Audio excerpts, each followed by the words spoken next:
Hey, g'day.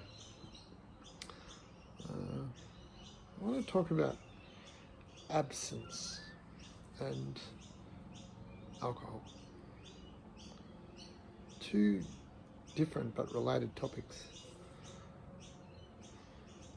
I'm thinking about absence a bit. Had my birthday on Saturday, and it was the opposite of absence. Most of it, it was surrounded by beautiful family and amazing friends and nice reassurance that you're part of the universe, and friendly pets and friendly people. And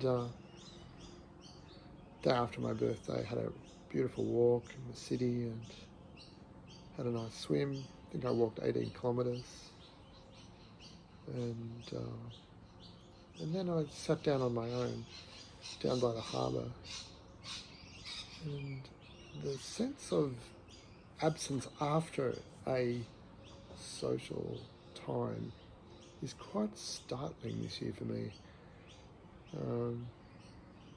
Went to a wedding the week before, and the whole walking down the aisle, with the mother and the father. The father's jaw was trembling with emotion. He's like this big, tough rugby league player type guy. Doesn't normally show emotion, likes a beer.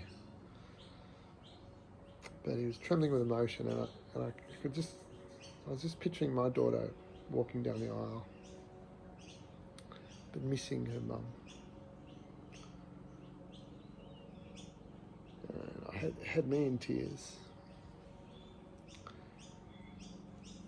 And it's like whenever I have this now, it's like 7 months later, whenever I have a really good time, especially with people, you kind of want to go home and sit down and share it with someone. Share the ordinary.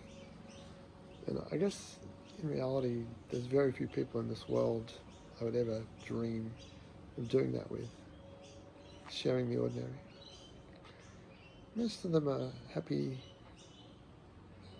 wonderful people that I love deeply, that are in relationships, and it's never going to happen. And it's that sense of how the hell is the universe going to come up with some solution to this? Because I don't know, I do like my own company, don't get me wrong. I'm not worried about being alone for long periods of time. Sometimes I crave being alone. But it's funny, since I lost my lovely Tina in February, the loss of that sense of just having a companion, it's pretty incredible. Like, you just reflect yourself off somebody, I think, and you need somebody to be emotionally connected to just be hang with.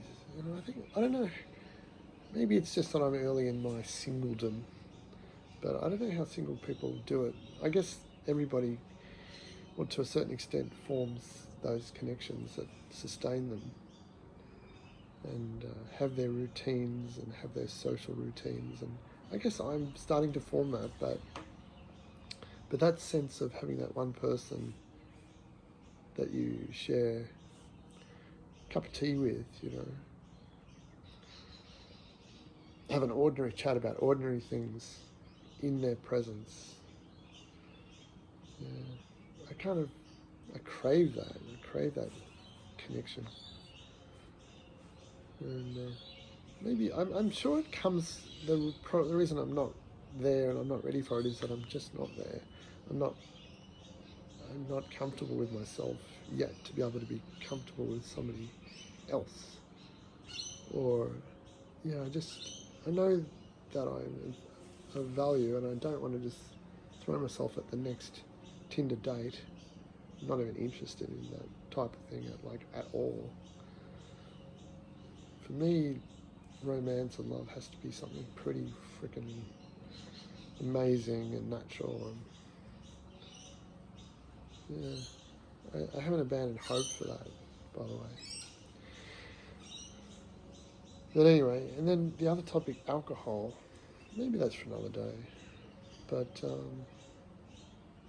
I I don't think I've never really had a problem with alcohol, but I think in times where you have great absence, where you feel abandoned by the universe, I think you're vulnerable to alcohol, and you got to be a bit careful. Like, I've known a few people in my life that have been destroyed by alcohol. You see patients that are destroyed by alcohol. It's not that common. Most people can handle it and hide it and seem to get away with it to a certain extent. Probably does chronic damage to a lot of people. And I fear that kind of dependency where, well, I fear being sick and being destroyed like I was 2 weeks ago after having some beautiful red wine all night with a few amazing friends and just waking up the next day feeling shit. It's a kind of penalty you pay for a big night. I don't do big nights very often. But even that kind of feeling that you got to have a beer, you got to have a glass of wine every time you come home.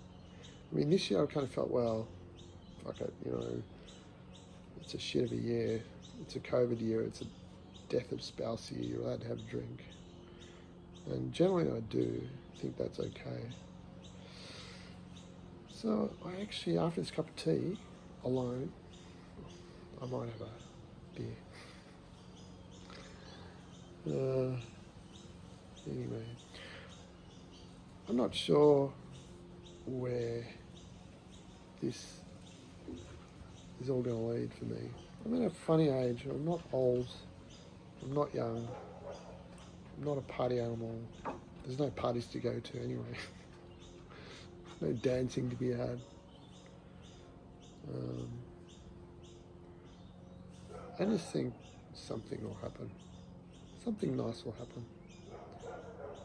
I have hope for that. I get glimpses of it, and then sometimes I feel like, ah, shit, it's just, that's been abandoned. That hope's just, it was a crazy thought, or what happened to that? What happened to that amazingness, that connection? But I think it's a world of distractions. People can't focus very well. I'm not sure that alcohol helps. Maybe it does. I think in the social setting, alcohol is great. Just sort of, you do get to know people a bit better over a beer or two. But not so sure it's great to be drinking on your own in any big way. Anyway, Skipper's looking at me. He probably wants to go for a walk. So he's my non-abandoned. He's my non-abandoned friend, my companion. Where is he? Come here. Come here, Skippy. He's my boy. He loves me. So, we'll probably go for a wander, huh? Yeah, probably go for a wander. Alright, enough ranting about alcohol and absence. Have a good one.